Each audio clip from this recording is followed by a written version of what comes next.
A very good day to you, ladies and gentlemen. Welcome to another episode of the Kanini Talk here on Herman Manyora's YouTube channel. My good name is Evans Okinyi, and I'm joined by Professor Herman Manyora. How are you, sir? Fine. Good. Talk to me about the loud silence of the president on the issue at hand here. What do you want him to say? People are expecting the president to at least say something. The president is not an MP. He doesn't carry a vote. Okay. So what do you want him to say? So The president has already spoken. What else can he say? what did he say? He has said impeach Gachagua. When did he say that? Do you think you can impeach Gachagua? You can even try without the president. What do you want Ruto to say? Ruto has said Gachagua must go. How has he said that? Because we've not seen him come out clearly and utter anything during this entire period and Which process. other way do you want the president to come out? The president has told his people to impeach Gachagua. Do you think anybody can dare that without the president's say so? Who can dare? This is Kenya, my friend. Who can dare? And even if you are to dare, would you get 291 MPs behind you? It's not possible. So in as much as he is in charge of the country and all these things are happening and maybe people were expecting a word from him, that has not come to pass. He has calculated and thinks it's a good move. Okay. He has seen it's a good move. And Political. I'm convinced there must be a reason why the president thinks it's a good move. I think the president looks at his own case and he concludes that if Uhuru had impeached him, he would not have become president. Okay. So he wants to do that which Uhuru failed to do, to cut. I think he has concluded that it was a miscalculation on the part of Uhuru not to remove him from So office. it's like he's saying that he's not going to make the same mistake that Uhuru made. his predecessor made. I think he is convinced that if Uhuru had acted on him firmly, he would not have become president.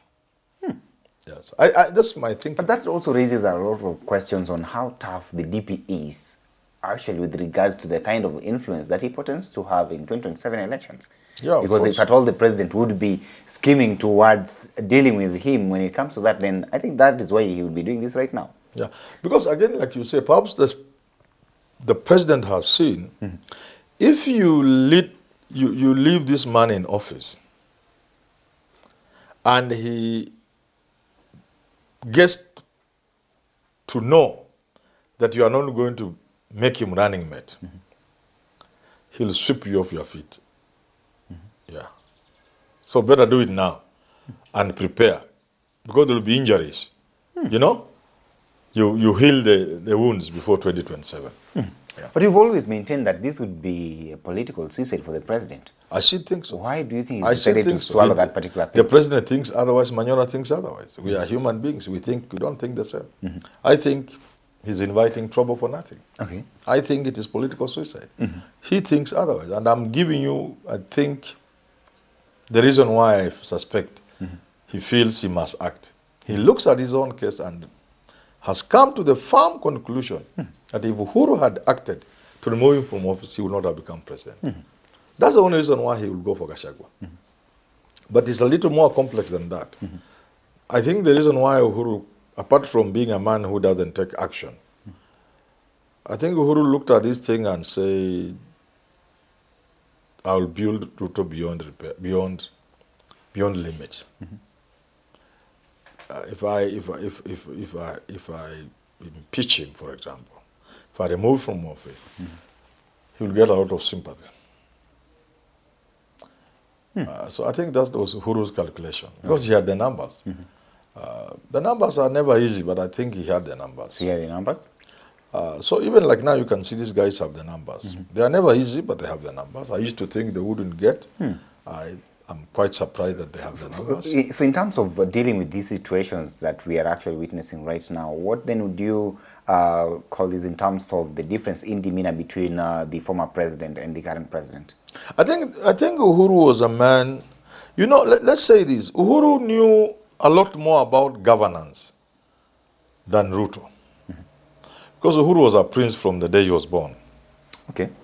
He was born into power, you know, shortly before his father became president. a year or so before, and he has grown up with power, and he has grown up in the palace, and you know the intrigues of power, and the art of government. That's why those people, normally people know a lot. Those who know about government, when it comes to action, they either look like fools, like Kibaki, and I think Uhuru also was the same. They don't. It's like they are afraid of acting. Like they're afraid of sacking even a minister. They look like they are either weak or even fools. And those who don't act that way act fast, decisively, cut. But after very serious calculations. I think Ruto is in between. He has not. And you know, when you come from the background Ruto has come from, I'm reminded of Chinua Achebe's book, which is called Things Fall Apart, in which the main character, Okonkwo, is afraid of failure, because his father was a total failure, Unoka. And everything he does is informed by the fear of failure, of being thought weak. So I think people like Ruto could find themselves in similar position where they think people are doubting them and therefore they want to show. So for somebody like Uhuru who has grown up in power, he cannot see why he must. He cannot try to show people who he is, to demonstrate. He's born into power. So if you come from outside, sometimes you have that factor, it has a name I've forgotten, where you find yourself most of the time trying to prove that you are in charge, you are in power. Because I don't think any leader, I don't think many leaders will do what Ruto has done. Because it's a gamble. But remember, it's a gamble for which he's willing to take his chances, by the way. Yeah. Remember there's the possibility, and this thing is gaining currency in the country, that these guys could be playing us. Playing us again? Yeah. Up to the point I'm where telling things have you, reached right it now. is a possibility. It is a possibility. I will not be surprised. If somehow Gachagua gets saved, either through mediation or through the courts or through, the parliament and numbers drop, it could be stage managed. But if indeed it is genuine, every passing day seems to suggest this is a very genuine difference between the two people. If indeed it is genuine, and Ruto is acting on a very well thought out plan, he has done his calculations. I would wish to think the calculations are wrong. Yeah. Okay. Yeah. For people, I think it's wrong. For people who've been... because it's a gamble, like I've said. Okay. It's not worth it. All gambles must only be entered into when there are no other options. Because a gamble is a gamble. It can go either way. Yeah. But for things to reach this far, this can actually completely tell us that the relationship that these people had has completely been severed, that is. I think so. Unless, of course, they are playing. Unless they are acting. If they are not acting, it's gone beyond repair. But even if it has gone beyond repair, you don't have to remove your deputy. It has happened. I think it was in Malawi, near it. I think it's in Malawi. Okay. I don't want to talk about America, but I also doubt that Pence was quite with But Trump. even the one between Uhuru Kenyatta and William Ruto was that bad that he didn't get to this extreme. What do you think would be or could have been Gachagua's biggest mistake here? Did he outsmart his It's not a question master? of what. Where the way these things are, it's not a question of the magnitude of the mistake, if you wish.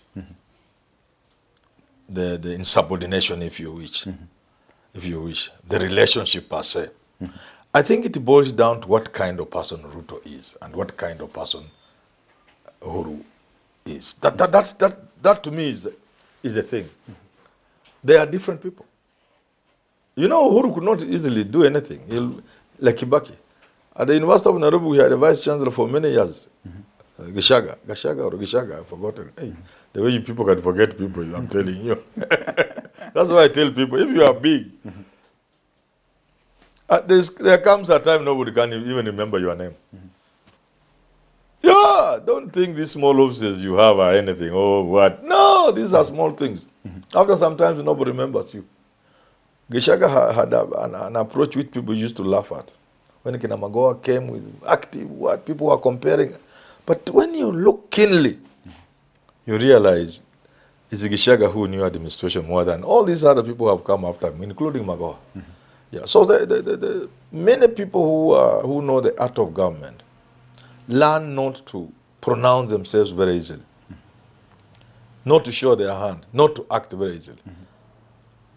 Of course, there will be those others who act, and they act very decisively and very fast. The danger with actions such as this impeachment, uko mbele iko giza, hujui nini iko, unakata kona na ni giza. Unaweza kumbana na anything. Yeah, after this impeachment, you can't tell what will happen to the country. You can't tell. No, you can't. You can't know what will happen. You can't know how citizens will react. You can't know how the mountain will react. Okay. You can't know what formations will come into place. Because this is a monumental happening. There is no monumental happening that goes without affecting things around. No, something of this magnitude cannot happen. Okay. And nothing big happens, comes out of. Never, it has never happened. Anything monumental that happens either introduces change or accelerates what would have been, but would have taken long, now happens much faster because of the happening, because of the monumental event or something. So this impeachment, look at it, look here, it's not just Kenya. We are talking about a global phenomenon. How many countries have gone through this?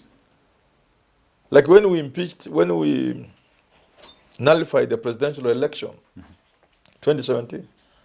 It was almost the only one in the world, although there are three others in the world, or four, but one where the president was ceremonial, one of a small country of some hundreds of thousands of people. Yeah, but I really, presidential election to be nullified in the sense in which it was done here, it was perhaps the first in the world. So something like impeaching a president, it's not a small matter. Impeaching a deputy president, it's not a small matter. Look at the history of America. How long have they been there? How many times have they tried impeachment? How many? How many have they even succeeded in one? The closest would have been Nixon, but he resigned before. They have tried, they go up to Congress impeachment, but when they go to Senate, I don't think there's any American president who has been impeached. Let me see. I'm not sure, but I can't remember one. Even globally, the easier thing is always in parliamentary systems, where prime ministers are removed, fairly regularly. Yeah? That is possible.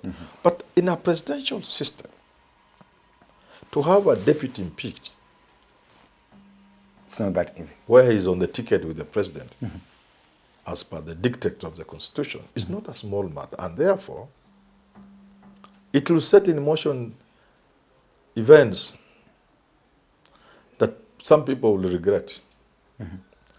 Or it will change things for the better. So that's why I'm calling it a gamble. Either way, you're saying that this particular gamble would actually perhaps throw somebody into political oblivion. Either way, somebody has to pay. In this case, who is likely to pay the ultimate price for this should the impeachment actually go through successfully? Of course, on the face of it is Rigathi Gachagua, Rig, who, upon losing office, may quickly become irrelevant. That's how politics works. That's how public life is. You lose an office and you can't believe it. Within a relatively short time, you are nobody. People pass you, they can't even greet you. What? You remember people who have left office, including Goodluck Jonathan and so on and so forth, saying, "Upago nafikiri simu yako imeharibika." Nobody calls you. That's what power is about. That's why I tell people, when you have small power, don't let it get into your head. So he would be, on the face of it, the one to lose most. Because if he's hounded out of office, things move fast. You lose friends, you lose networks, you lose connections. Your debtors come for their money, and you get really isolated. But the person who has initiated the impeachment can also pay for it. Things can go wrong. You can also give the country the appetite for impeachment, and they will come for you. You've heard Kufa Nani? For dereva kufa makanga. Don't think it's just a slogan. It is within the psyche of Kenyans. They are saying Ruto should also go. So you can send Gachagua, and they come for you. And you know, I've tried to explain this, I think I was explaining to you or somebody, that the people can also impeach. Is it you I was telling, or it was Richard? Maybe you were telling Richard? Yeah, it was Richard. That there are 3 ways of impeaching somebody from public office. There is the judiciary, where a state officer can be declared unfit to hold office. You go to court and say so and so is unfit to hold, and it has happened. About a director of ESCC, I think Mativo or something like that. You can go. Justice Ngugi. Justice Mumbi. Is it Mumbi? I keep confused. Mumbi Ngugi, whatever she got there. That very tough lady. She said, she declared that was... So, somebody can go to the courts, to courts, and declare, and seek to have somebody, a state officer, declared unfit. That's one way. So you are impeached through the courts. Somebody can also get impeached through parliament. What has happened to Gachagua? You see? That's the second way. There's a third way where the people, realizing the institutions given the instruments of impeachment, the judiciary and the legislature, have failed to impeach somebody in the manner they refused to impeach Linturi and so on and so forth. The people themselves can now impeach you. It's now called street impeachment. So, it could happen that after you have impeached Gachagua... Is the street impeachment what the Gen Zs were trying to do? Yeah, that's street impeachment. And it has happened. It works perfectly well in many places. It has worked in many places. What the president called treasonous. Yeah. It's not treason. It's provided for under Article 1. Okay. I think the preamble, whatever it is. That all power rests with the people. They just donate it to you. They can take it back. They can tell you to go home. Except that they should not be violent when they are enjoying the provisions of Article 137 or 37, whatever. Lawyers like quoting these things. But we know there's a provision in the Constitution, either 37 or 137. There's a 37 there. That grants you the freedom. Okay. So make me understand this. Do you therefore think that should this actually go successfully, then we would see some sort of leadership vacancy in the central region? What do you mean by vacancy? I mean, the mountain will be so annoyed. The longest time possible, you've always believed that Rigathi Gachagua is the man. I think so. Seemingly, these people are trying to cut all his horns out.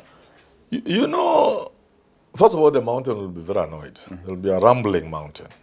And I think they will rally and organize as they have been doing in the recent past around Gachagua. So it will mean if Ruto has to manage the mountain, he has to choose a person from the mountain to replace Gachagua, number one. And number two, that person has to try and match Gachagua in some way. He may not be very successful, but it has to be somebody who can do what Gachagua did for Ruto by giving the mountain an assurance that they had somebody in government. They were going to have somebody in government. Somebody who has the muscle, the political muscle. Somebody with the capacity to look somebody in the eye, even if it's the president, and tell him off. So, I sympathize with Ruto because the names he's being given, Ndindi, Alice, Anway Guru, this cannot. He has to look for people like Kiunjuri, people like Moses Kuria. His choice is limited, very limited, because it has to be somebody. Okay. But it will be very difficult to snatch the mountain from Gachagua. Unless the president has calculated he doesn't need it. Okay. It's possible. But if amepiga hesabu yake akaona niko na Raila Nyanza, Mudavadi Western, Joho Coast, niko na Aden Duale Northeastern, mimi mwenyewe niko Rift Valley. The mountain can go to hell. After all, Moi was there without the mountain for 24 years. Maybe he has done that calculation. In fact, Moi was there without the mountain and without Luo Nyanza for 24 years. However, So those who think different. Moi ignored the mountain are wrong. They are not just wrong. They are terribly wrong. Why would you say Because so? I've said, and let me repeat perhaps for the last time, you cannot rule this country if you ignore the mountain and the lake. You cannot ignore or dismiss Luos and rule this country. You cannot ignore and dismiss Mount Kenya, the Gema community, and you cannot. The Gema community is not just the most populous community.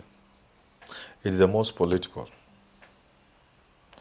It is the one with economic password for this country. It is the one, together with the Luo, who control this city. You can't ignore these two groups. And therefore, to imagine you can do your calculations and say, I can govern without Mount Kenya, without the Gema community, because I have those other regions, you will soon discover it's not easy. Because even in the infamous 41 versus 1, when the country isolated Mount Kenya in 2007, they still were able to marshal serious political support, serious muscle, serious votes. You may wish to say Raila won, which I think he won, but he didn't just take a walkover. The difference between him and the Kibaki was such that somebody could manipulate the election. And yet it is 41 versus 1. This is not a community you can ignore. So I will only advise the president, whichever way he chooses to go, if it's not too late, you can mend faces with Gachagua. If it's not too late. Well, I saw, of course, the deputy president came forth and asked for forgiveness. He addressed the president, said, well and good, if at all I've wronged you, then please forgive me. Yeah, if they can still find it within Do you their think hearts, that's enough? if they can find it within their hearts the way Gachagua said, and they forgave him, there's still time. So if the president can move in that direction, I think it will be the best direction. However, should he push on with the impeachment, which is his right, because he has done his calculation. You know, he has machinery, which I don't have. He has the intelligence, he has everything. I don't have that myself.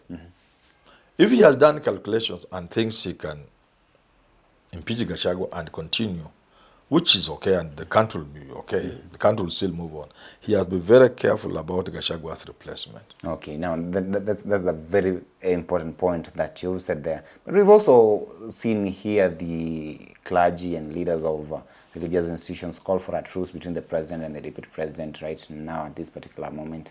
I wonder whether that would be the right call and whether you will also support that kind of call, because we've seen them come forth whenever there are disagreements between our leaders and claim that they actually want these people to talk, reason together so that the country can move forward. Uncertainty is never good. And let me tell you, anything that has the potential of dividing the country must be avoided.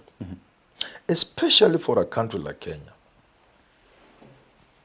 which has a lot of flashpoints occasioned by the ethnicity, the tribal configuration of this country, tribal mobilization that takes on, sometimes militarization of the tribe,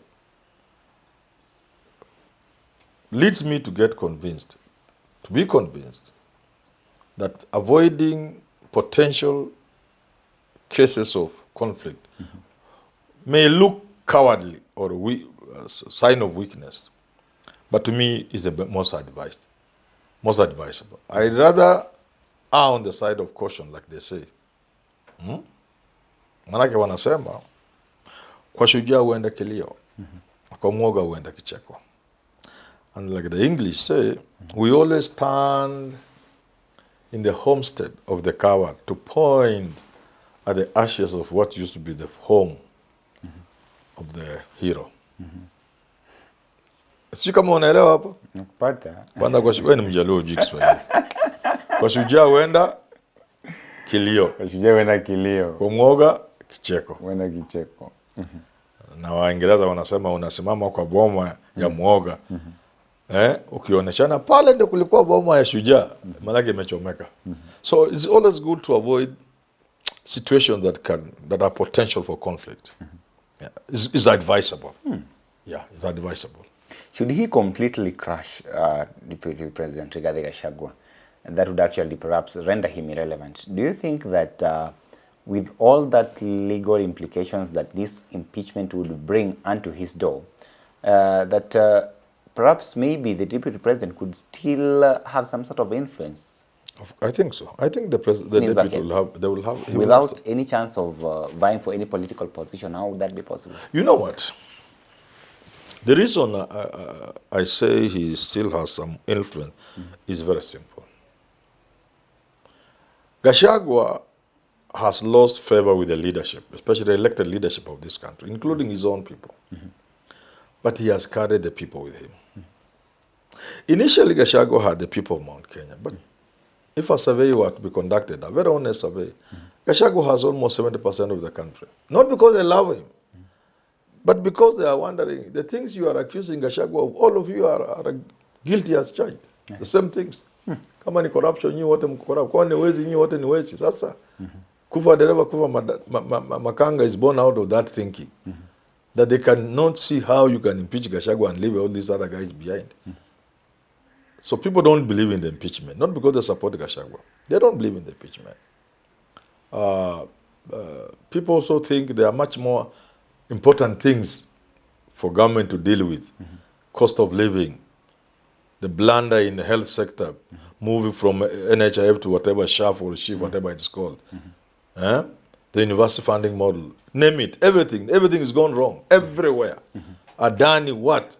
So people think it's better to concentrate on those things that have impact on the people than an impeachment. So what am I trying to say? I'm trying to say Gachagua's relevance will be born out of the fact that the people are with him. Even if he would not be in a position to stand for anything? Yes, he symbolizes that which Kenyans don't want. He would still be a leader without portfolio. No, he symbolizes the sort of resistance. You know? This is one man who would not actually vie for any political position in the country. Again, that is wrong. I'm not a lawyer, but it's wrong. That's what they say. Because we've seen all the previous impeachments that have been done. Why is it that Waititi wasn't allowed to vie? And Sonko. Why is it there's a senator in Kiambu? How about this Kiambu senator? The Kiambu senator's case, they argued it was somehow different. But let me tell you why. So you think he can still vie after this? Yes. Tell me why. There are a lot of legal issues to be determined in this impeachment. The challenge is the time and the timing. The framers of the Constitution didn't seem to take that into consideration. So Gachagua may be impeached up to Senate, tried, found guilty, and leaves office. But his vacating office will not necessarily vacate the issues. So the issues will still be canvassed in court up to the logical conclusion of each of those issues, each of those applications, each of those cases. And I want to state here, and I want senior lawyers to challenge me, is on the grounds that many of these issues, glaring constitutional issues, that if there was time, the courts would not have allowed this impeachment to go on. However, because of the strict timelines, the impeachment may go on. Somebody else will be sworn in. But Gachagua will pursue this not just in the interest of justice, but I can tell you in the fullness of time, the courts will not reinstate him, may not reinstate him as deputy president, but they will clear him of the charges. And they will find fault with the processes and many of these things. And the conclusion in the Supreme Court will be, considering all those things, he'll be free to run for office. So I don't think the way I thought. I also thought he should have resigned because of that. But hadn't looked at this impeachment. I was dismissing it. Hadn't looked at it critical. Hadn't looked at the legal issues, the constitutional issues. Having now looked at them, I'm convinced that there are so many glaring constitutional questions to be raised. Either way, this is a political process, and you're saying these people, if at all the president wants him out, then he'll be out. Yes, he'll be out. So because impeachment is political. Instead of, okay. But it doesn't... then as things stand, if at all he stands impeached currently, then he would not be in a position to vie. Why would you just advise him to resign and then leave alone, forget about all the legal hurdles that he has to go through But for him to be cleared. I'm saying, looking at the legal and constitutional questions that are coming out,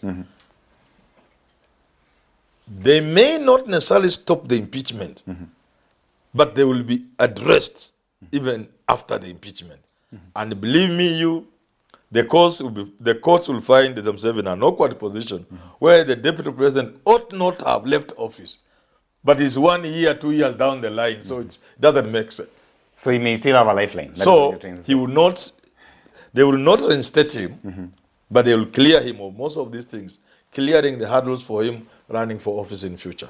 Yeah. Why doesn't he just try and avoid that kind of scenario? No, you see, the problem with leaving, resigning, I also find myself in a similar situation somewhere. The problem with resigning is admission. Okay. If you resign, you admit. Admit you're guilty. You did this there's something you have done. So for Gachagua, maybe it's advisable. I'm not a lawyer. His lawyers will advise him. I think if I were to advise him now, I'll advise him to fight. Fight. Fight back. So in we are court. still... But the impeachers, if you want to call them as such, could still have their way. Ladies and gentlemen, let's wait and see what happens before then. Prof here is saying that maybe he may have a lifeline at the end of this entire process. But remember, our team is on the ground and we'll keep you updated with the comprehensive analysis of all that process that is taking place. Our eyes will be on the National Assembly as well as the Senate for all these proceedings. From the Candid Talk, allow me to stop for now. My good name is Evans Okinyi.